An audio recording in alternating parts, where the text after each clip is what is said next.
One day, Marcella was sitting in front of the fireplace. She was playing with her doll. She was sure her father was not at home. He forbid her to play with ordinary toys.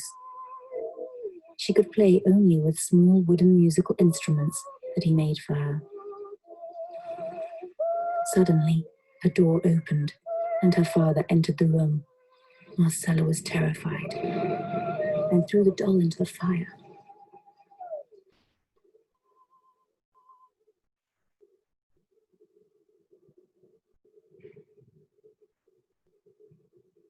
When she was 10 years old, her father decided that they have to go to the city, where someone can hear her voice. They were very poor, and Marcella didn't even have shoes. They walked 3 days. There they found a singing teacher. That's how her great career began.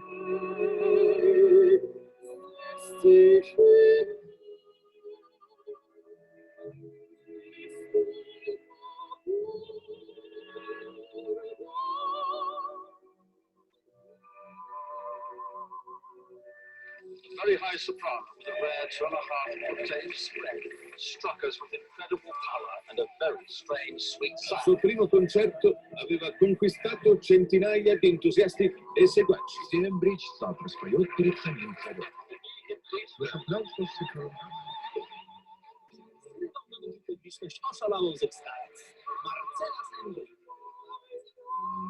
Marcella Sembrich was my great-great-aunt.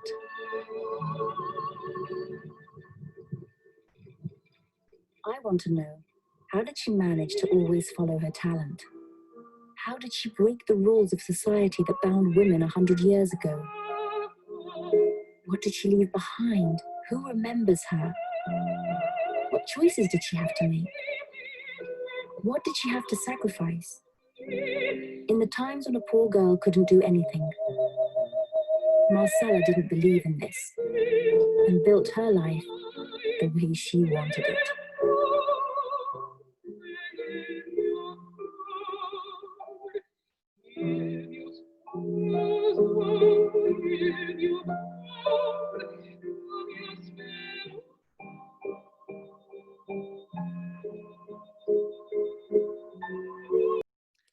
Hello everyone, welcome to the third episode in the Kościuszko Foundation's online series, Her Story, Legacy of Extraordinary Polish Women. My name is Ewa Zadworna, I'm Director of Cultural Affairs at the Foundation, and it is my pleasure to introduce today's presentation about Poland's biggest opera star, soprano Marcella Sembrich. To some of the Foundation's members, Marcella Sembrich most likely does need no introduction. For nearly 6 decades, the Foundation has held the voice competition for young opera singers named after Marcella Sembrich. It also needs to be mentioned that Marcella Sembrich was a member of the National Advisory Board and financially supported the Foundation when it was being created. Marcella Sembrich's life story is truly incredible. Born to a very humble family in poor Polish village in mid-19th century. 25 years later, she makes her Metropolitan Opera debut on the second night after the opening of the Met and remains the star of the opera for a quarter of a century. Admired by crowds wherever she makes an appearance. She is a millionaire, a great philanthropist, a good friend of Caruso, Rachmaninoff, Brahms, Schubert, Puccini, Paderewski, Sienkiewicz, to name just a few of those greatest names of the era. It is thanks to her efforts, Paderewski's opera Manru was presented at the Metropolitan Opera in 1902, and it still remains the only Polish opera that has ever been presented on the stage of the Met. Yet despite the fact that her portrait is featured at the Met Gallery, next to portraits and busts of some of the biggest figures of the opera like Verdi, Wagner, Caruso, Pavarotti, her name and her legacy is little known or completely not known to the public. The trailer that you have just seen that started this presentation aims to change that. This is a preview of a documentary film about Marcella Sembrich that is currently being in production. Its director is Radka Franczak, film director, scriptwriter, film editor, and photographer. a graduate from the film editing and new media department at Polish National Film School in Łódź and DocPro documentary program at Wajda School in Warsaw. She has directed a short documentary, Stjepan, and a mid-length documentary, Losing Sonia, both produced by Andrzej Wajda Studio. Radka is also a writer, and her novel Serce, which means the heart, published in 2016, was shortlisted to the most important Polish literary prize Nike and for Polish Prize of Women Writers Gryfia in 2017.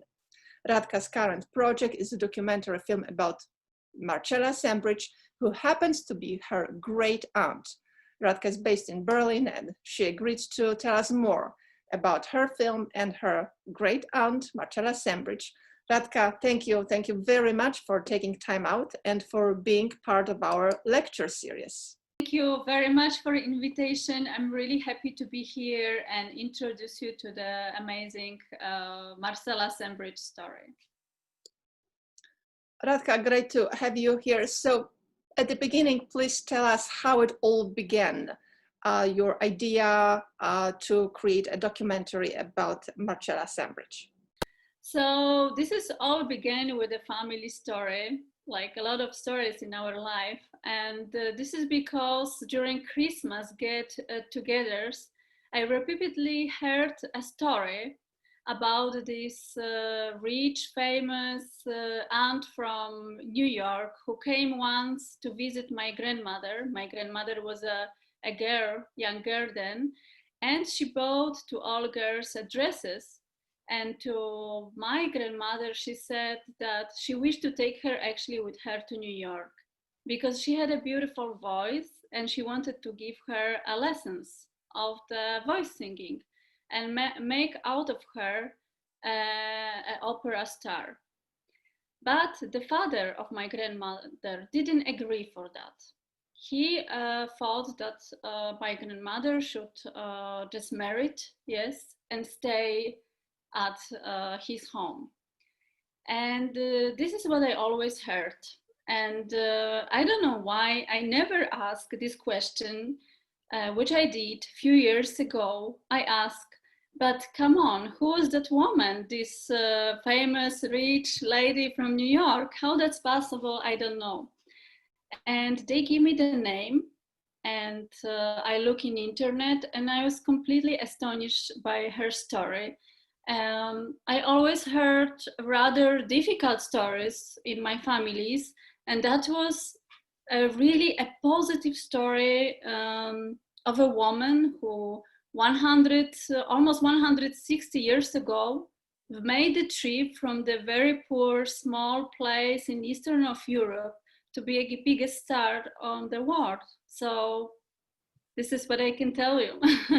Was it difficult for you to convince producers, supporters, people that you needed to embark on the project of creating a documentary? Did they know how, in your opinion, what was the knowledge about Marcella Sembrich when you started? Yeah. Well, many times in the past 5 years, I have asked these questions. Did you ever heard about somebody called Marcella Sembrich? And I almost always, I heard back, no, who she was. And then I will briefly tell a story, and I will always hear, this is an amazing story. How this is possible? I never heard about her. So I think her story is really very interesting and inspired many people. And I actually did not have a problem to find a producer.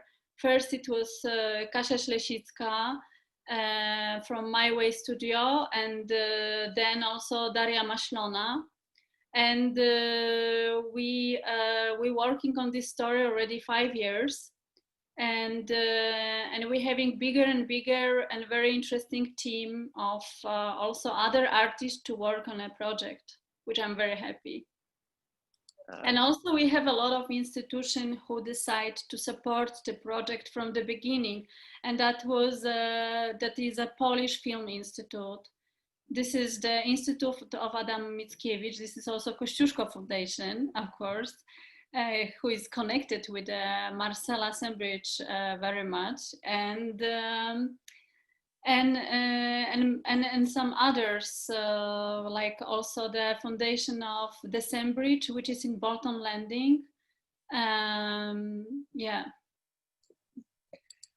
And the documentary will focus specifically on what theme, what angle?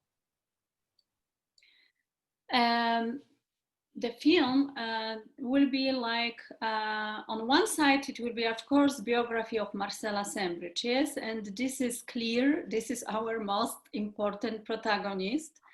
Not easy one, because it is very rich material, and sometimes I'm sitting down and I'm thinking how that's possible that this one woman had so much events and so much happened in her life, and also she made so many things, she gave so many performances, and somebody counted that only in a Metropolitan Opera she performed almost 300 times, and so the story is very rich, and there is another point of view in this story, and this is me, this is my personal journey, yes, to recover story about her, but also understand why we don't remember about her even in our family, and also, well, like in Poland or everywhere we don't know her, and so it's also like a family story, yes. It's also, and the third level is because I'm also an artist, and for me this is very interesting how she managed to become an artist, yes, and in such a difficult time for women. So it is also a bit a women's story, of course. About Marcella life, of course, I can tell you just a little bit, because as I said, the material is very rich. Yes, there is this beautiful book behind you in the background, but actually when we will be back. Yes. So now I hope you can see my screen. I can see your screen. Yes, that's where she was born, I believe. So this is what you can see. This is like a house, which this is like an example of a house, how Marcella house probably looks like. Yes. Okay.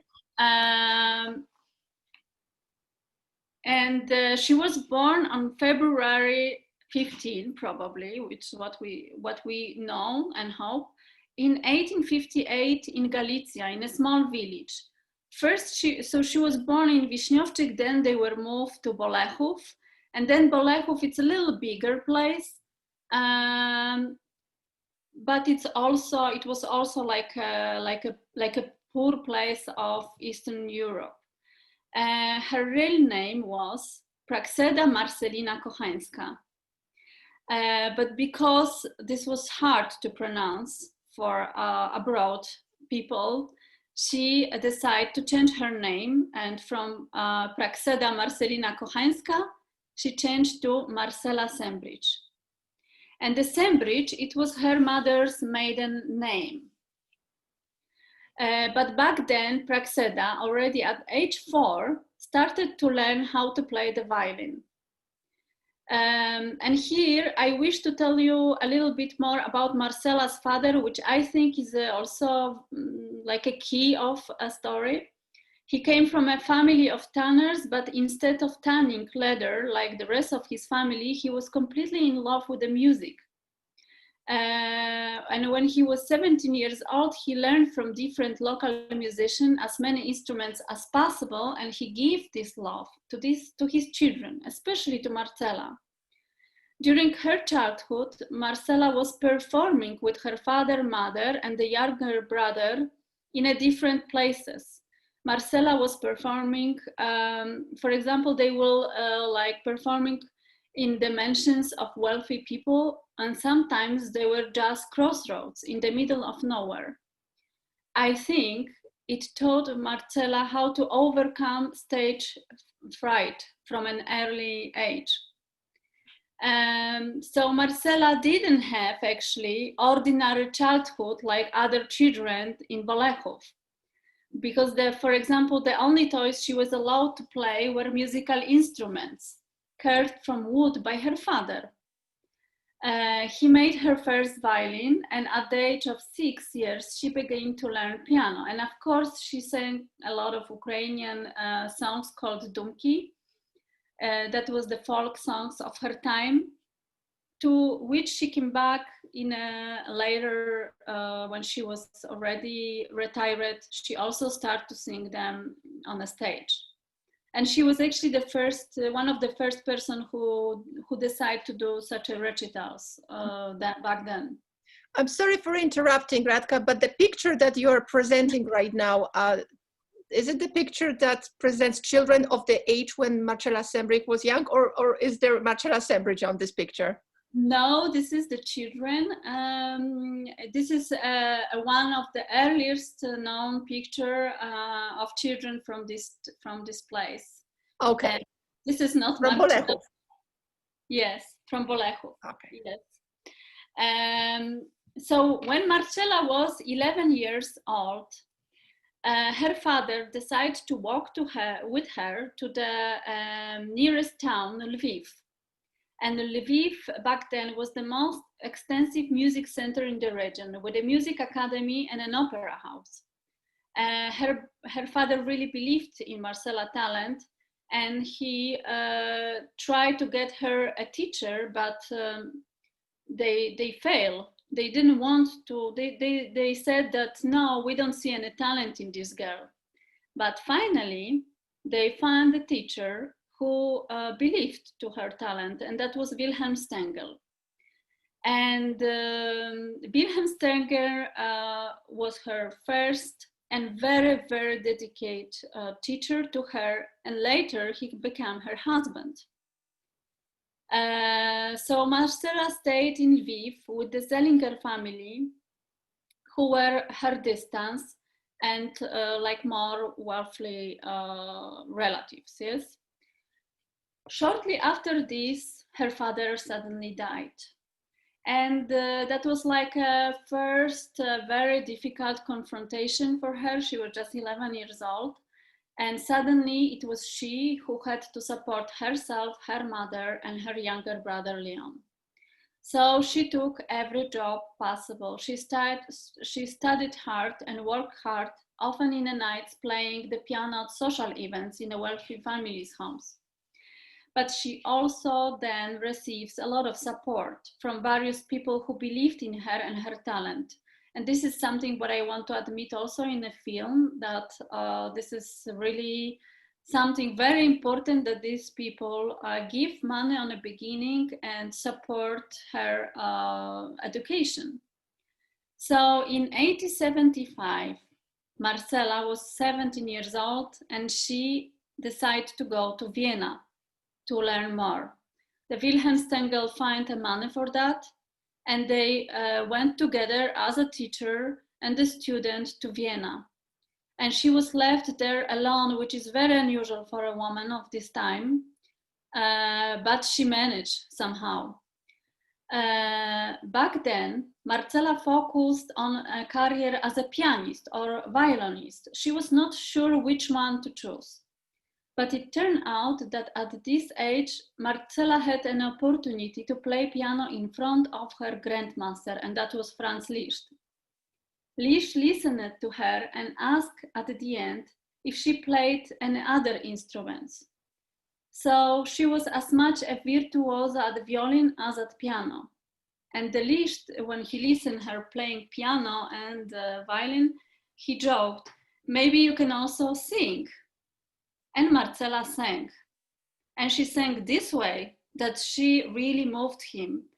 And the legend says that her voice made him like almost cry, and that it was he who said that she should definitely become a singer because she has the voice of an angel. And that world have to hear this voice. And Marcella listened to Liszt and began to move towards a singing career. The 2 years later, Marcella married her teacher, Wilhelm Stengel. And Wilhelm, I wish to say a little bit about him because this is another important person in her life, because he also supported her all her life from the very beginning. He was extremely devoted to her and until the end of his life. He was the one who organized her performances, selected the repertoire, and helped her to protect her voice from the strain, which is also very important. I can say he was the perfect partner for her. They both love music, they love art and being together. So in 1877, at the age of 19, Marcella made a debut. And it was in Falerm near Athens on a summer stage set up near Casino on the Sea. Marcella opened a series of performances with a very difficult aria, Elvira's from the Puritani by Vincenzo Bellini. She not only sang but also sold tickets of her own performance. It was so in those days that an unknown artist also had to help with organization matters. She worked very hard all summer, giving recitals in the scorching heat. It was very, very hot. And here maybe I will say that until this moment, Marcella was really very poor. She almost never had enough money, and they with Wilhelm was struggling a lot with this matter. So that was also important for them because of this matter.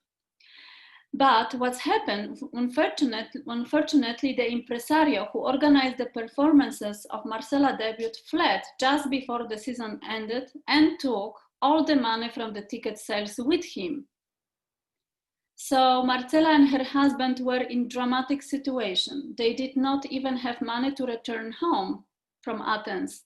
And they had some debts, as I said, hoping to pay them back with the money earned for the performances. But finally, they got help from Jędrzej Kaliński, who worked as a royal secretary in Athens. And when Kaliński was handing them money for tickets to return home, he wished Marcella to reach the world's biggest stages because it would be really a pity to bury such a talent in the province or in the swamp of domestic activities.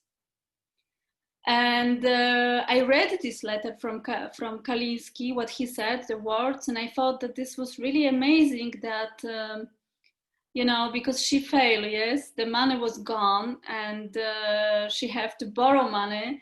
And then he's saying her such a supportive thing. So the next years were like that. Marcella was pregnant and soon she gave a birth to her first child, Willie. They still didn't have the money and struggling a lot. So she tried to get engaged with opera in Vienna, but again, the 8 jurors decided that she would never be an opera singer. They said to her that she had no talent and no voice.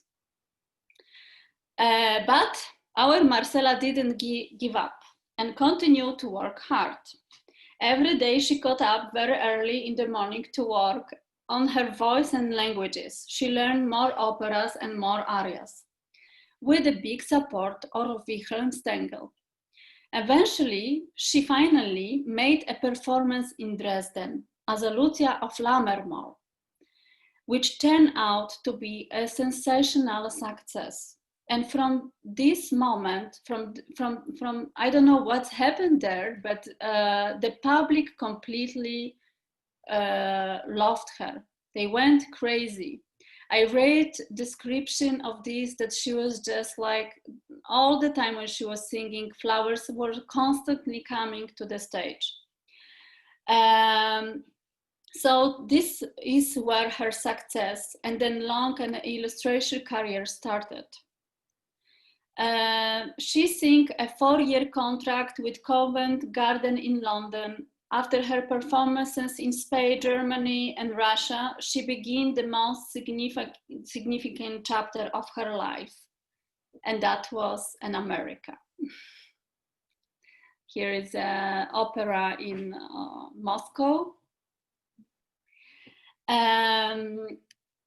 So now Marcella for America, and America for Marcella, that was very important, because Marcella was the first ever to perform Violetta in La Traviata in America.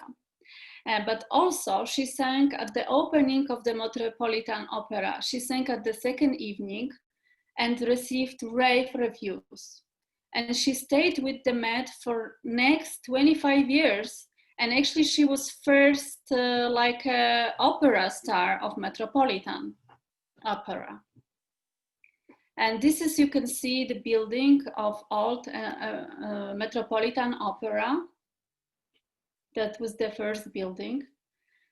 Open in 1882, as far as I remember. Yes, exactly. And this is when she sang at that opening. Second evening. Second evening, yes. Second evening, but I read many reviews that they were saying that the second evening was the real opening of Metropolitan Opera, because she got such amazing reviews there. And again, people love her.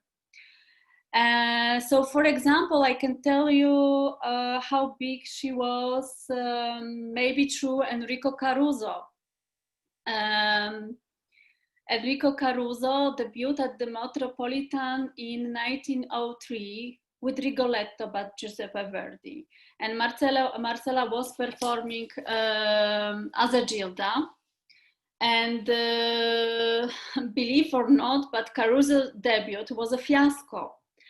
The audience, the people didn't respond well to him. They were throwing flowers on Marcella, but not be very welcome when he was singing. And Caruso had a breakdown after this performance. This story I know from interview with him much later.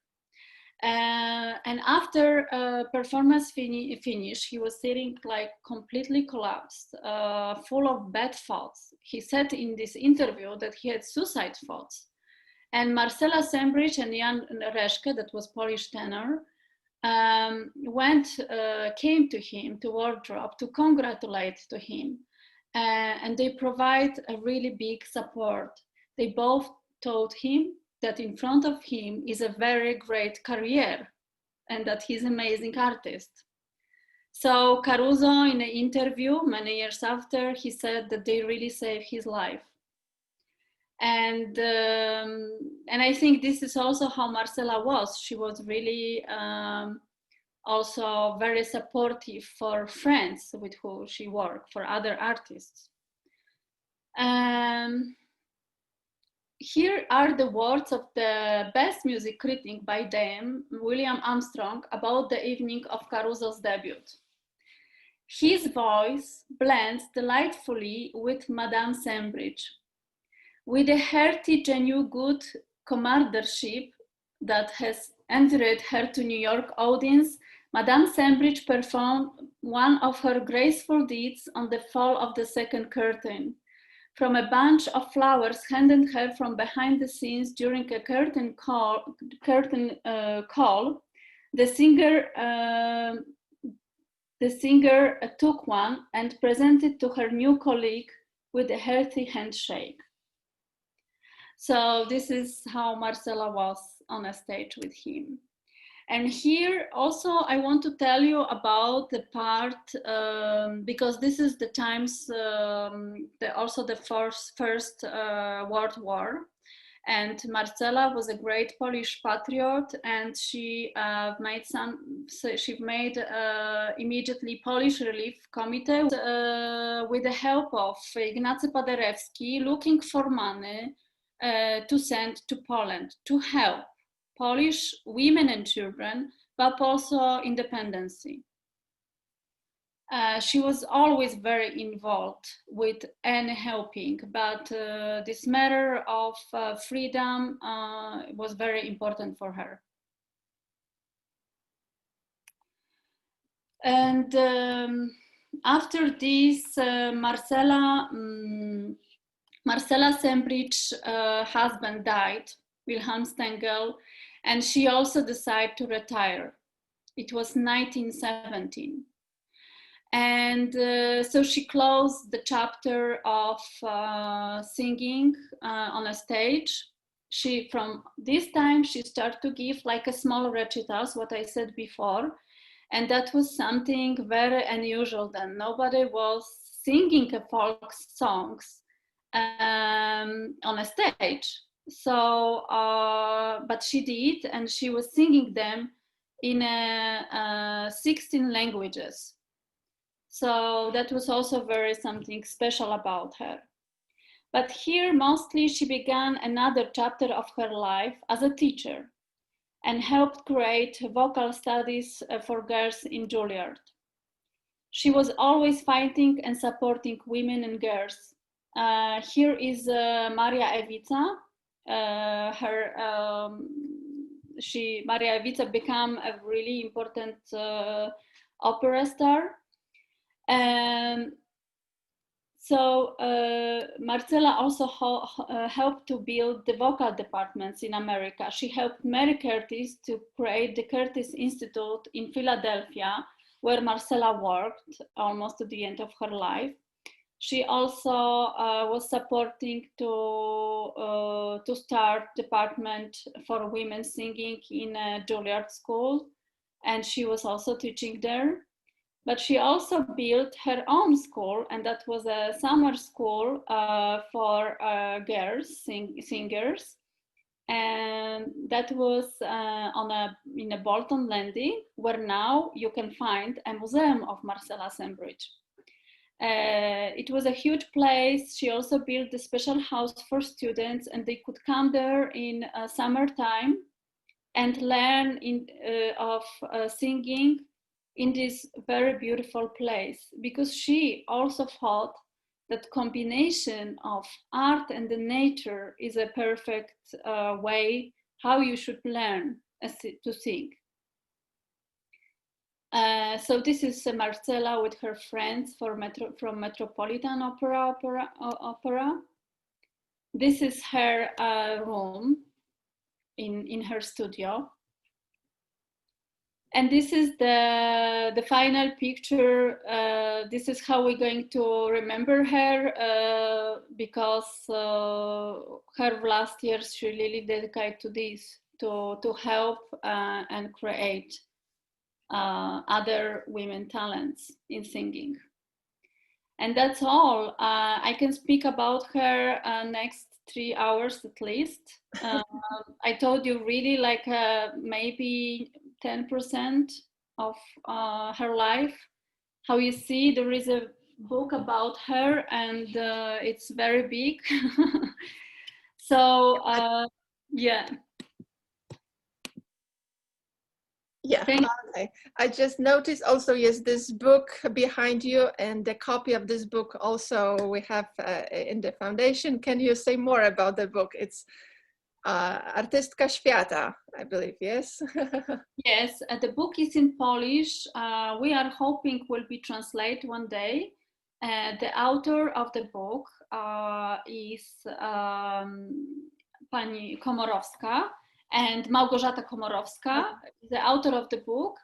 And she worked many years on this book. She made an amazing research in Poland, in America, in Ukraine, and we really have like a biography which she deserved, with a lot of details. You can see because Małgorzata Komorowska is a musician, and she's teaching also, so she knows a lot about music. So it's a really great book, and inside you can find a lot of great illustrations, and the pictures what I showed you today This is a pictures from this book, and the collection is made by Juliusz Moltarzyński and another fan of Marcella Sembrich, who really dedicate a big part of his life to collect pictures about her, with her, you know, and so this is really effect of a big work of these two people. While you were giving your presentation, it was, I mean, truly astonishing. How many times did she hear that she has no talent, you cannot sing, go do something else, and yet, and still she did it. A question appeared while you were like speaking about the early stages of her life story, that she took lessons mostly in piano and violin, but when doing research, did you find any information that would indicate that she was also being taught how to sing? In those times, the singing was like something what naturally every girl should learn. And especially when she went to Lviv, I'm sure she got there also singing lessons, but I actually, I cannot now remember about teacher from Lviv, but I think she was just singing, yes, because this was also very singing place, the Eastern Europe, you know, like Bolechów was a place where was living Ukrainian people, Polish people, Jewish people. And one of my heroes told me that, who remembered the Bolechów back then, he told me that this music was a very important part because it was something what was connecting the nations. So the Ukrainian music was influenced Jewish, Polish, and everybody was really singing. In Vienna, she started to have a professional lessons, and then I know that she also went. I told you I can't tell all the story, but because it's really big. But she also had a part in Mediolan when she was learning, when she was singing with the teacher, a very famous, a good teacher, Lamperti. So, and actually she was a person who was never give up, and she was always learning. So in all her career, she never said herself, okay, now I'm a star. No, she was coming back to her teacher for more lessons or trying other teachers. She came back to Lamperti in a really like, in a moment when she was like on the top. That's truly a fantastic story. When you were doing research, because I know that you have tons and tons of stories, anecdotes, but if you could share with us some of your like favorite, most interesting, more piquant anecdotes, episodes that you've learned that really made you laugh. So if you could select, I mean, 3 of them, that would be. Well, one story is about a dress, and this is how, as I told you, her debut was in Athens, but I think that the real debut was in Dresden, because that was very important opera in Europe then. And she got this one chance. The director told her, if the evening will be good, we will sign a contract with you. But if not, then no. So back then, when the diva was singing, she had to make a dress herself. It was not such a thing that you're coming to theater and they're giving you a costume, yes? And nobody cared that she's very poor and she cannot buy a dress, yes? And you know, in an opera, the dress is very important, especially if, for example, you have to play in a party, there is a party on a stage and you have to have a really beautiful dress. And this is what's happened. She was looking around in shops and seeing all the dresses she loved. They were much, she just couldn't pay so much. She didn't have so much. And she saw especially one what she especially loved, and she was standing there for a long time. And the woman who was selling the dresses, the tailor, come out, and she asked her, do you like the dress? And Marcella said, I love the dress. And the woman asked her who you are, why you need this dress, and this is, she told her a story. So the woman proposed her that her father is dying, and he loved music, but he cannot anymore walk to opera. So she proposed, if you will sing to him all this time, when I will make you this dress, the dress is yours. And this is what happened. The Marcella and her husband was making accompaniment, and Marcella was singing until the dress was ready. So that's a story which I love. And maybe one more story I will tell you, which I think is showing how brave she was. For this, I need to give you a little political background. That was a time when Poland was not exist, because it was under, it was taken by 3 countries. And one partitioned era, yes. Mm-hmm. Yes. And one of them was Russia, yes. And so in this part of Poland, where was under Russian rules, was not possible to speak Polish, and the people were hanged, killed, or were and to Siberia. Yes. So it was very serious. And Marcella in this time was invited to sing in Petersburg and Moscow. And when she came to Petersburg, where she gave a beautiful, she gave a beautiful concert, and in the end, this was opera in Italian. But in the end, she couldn't help, and she decided to sing a Polish song. That was not really a song; that was transcription of Chopin, and that made the Polish part of public completely crazy. And when she came outside of opera, they took out the horses from her carriage and carried her on his arms, her carriage, and then she got invitation to Tsar to come and sing the next day.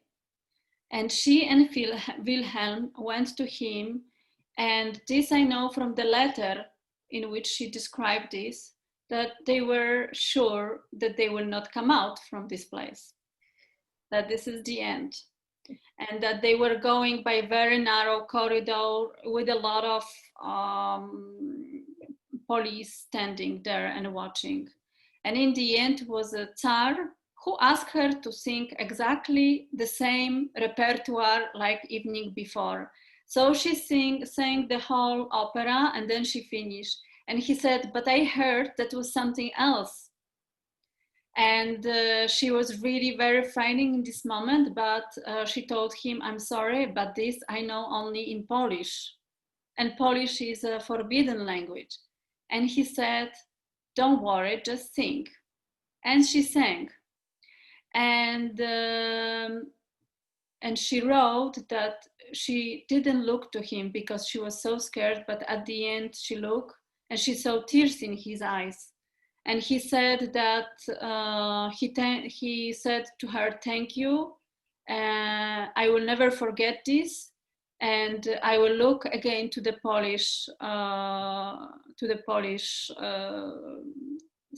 Polish thing once more, yes. And he gave her an amazing, beautiful bracelet, which you can still see at the Museum of the Sembrich in the Bolton Landing. So this really showing how brave she was, I think. Radka, there is one question I would like to ask you, namely Marcella Sembrich, when she was at the height of her professional career and when she was an established artist of international renown, those times actually coincided with the development of the suffragist movement in the United States, when women were especially active in making strong demands for them being equal part of the society. When you were doing research on Marcella Sembrich, did you find any relevant information that would reveal the attitude of Marcella Sembrich toward the movement, namely whether she actively supported the movement, or not so really? So I was like curious about that part of Marcella's bio. I never find like she will say I'm a suffragist, yes, or I'm a feminism, but all her life, you can see clearly that she was supporting women, and it was very important for her. When you read her letters to Maria Curtis during the beginning of the Curtis Institute, you clearly see that the most important for her is that we need more departments for women. And she was fighting for that. Also, I know about many artist women from Europe who needed support, and they got it from her.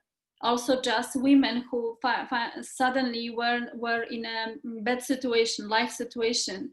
And I know that she always helped. She never said no. And she was very famous to be very, very hard with ruling contracts. She always wanted a lot of money, and was no way to not. So she was famous for this, that if she will come somewhere to sing and there will be like more than 5 chairs empty, she will not sing. So she was really like a business lady also. But then after, almost half of this money she will give away to support different foundations, different movements, and most of them was connected to the women. So yes, this is a very strong part of her, I'm sure. Any stories on Marcella Sembrich that would reveal what kind of opera star she was? Was she easy to work with, or not so really? This is a story which I also find in articles about her, that once she was singing in a late of time of her career, and it was another singer, a younger, who got a bigger applause than she. So Marcella Sembrich just come out from the stage and didn't come back in the middle of an opera. So so she had a I read some malicious stories about her. I don't know what to think about that, you know, that is what I just told you, that if she will see that there is no public, but no public for her was really like few not sold tickets, she will just go away, you know, she will just not go. There were really episodes that she went away, that she didn't perform, if there were few seats empty. Yes, this is what I read in the newspapers, you know. Oh, also a question, what is the truth? That makes headlines, I would say. But I think that from what I understand, the most of the time she was wonderful, and she was really amazing person. And this is what I always can read, that she was very charismatic, that she was very funny, that she was joking, and that she was full of life, you know. So maybe she also had this dark side, but you know, who hasn't? Radka, when we were like earlier, when we were speaking and when we were discussing, you know, this episode, you mentioned me also the story of her singing some German opera, and that there was the part that she was like fighting with artistic director, that she wanted to sing that part in Italian, but he absolutely forbade her to do so, but she still did that. Could you retell this story, because it was so funny? So that was also late in her career, where she was already very big opera star. And this director of opera, he said, this is Germany, and you have to sing everything in German. And she said, but come on, the Italian operas sound just better in Italian. I can sing in Italian. And she really wanted to do this way, and he forced her to sign a contract. He give her even more money for this, that she will sing in German. So that was Lucia from Lammermoor, and she sang in German, and then suddenly is coming a part where a mad scene, a very famous one, and people was specially coming for this math scene because Marcella was famous, that was her like best part of her repertoire. And she started to sing in Italian. And the director, who was all the time watching her from the curtain, he went completely crazy. And when she came out, he yelled on her that that's it, the contract is broke. And and she looked to him and she said, "But what do you mean?" She was mad. When you're mad, you're suddenly using other languages. So. Radka, the last question this time about your film. I understand that the progress was slowed down because of the COVID, which is understandable, but if you could tell us a little bit more, where are things, what are the plans in the very near future in regard to the film, and when can we expect to see it? We're hoping it will be finished in 2021, but the big part of shooting is also in America, and like all of us, we just have to wait with some things. So I hope the latest will be 2022, but we don't know. I wish to make it in 2021 because honestly, I feel that we really need a story of a positive story of a woman like that, and I feel an urge, you know, to finish the work. We've made a lot of interviews all over the place, like Ukraine, Poland, Germany, Switzerland, France, America. But now for shooting, we're picking up Ukraine, Poland, Germany, and America, because we just have to fit to the not too long film. And this is our places. So now we're going to Ukraine. We hope we can make it. Poland, and then next step and last will be America and the whole post-production of the film. We will also visit the Kościuszko Foundation. Looking forward to the final. It will be in English, in Polish, or it will be for everybody interested? In what language the film will be? It will be international movie, so we for sure we will have an English version and a Polish version. We will also have a German version. So yeah. So this is a film like she was very cosmopolitan, and the film I hope will be too. And that should be, yes. Marcella so gave her word, gave her voice. To all public in Europe, in America, so her legacy should definitely continue.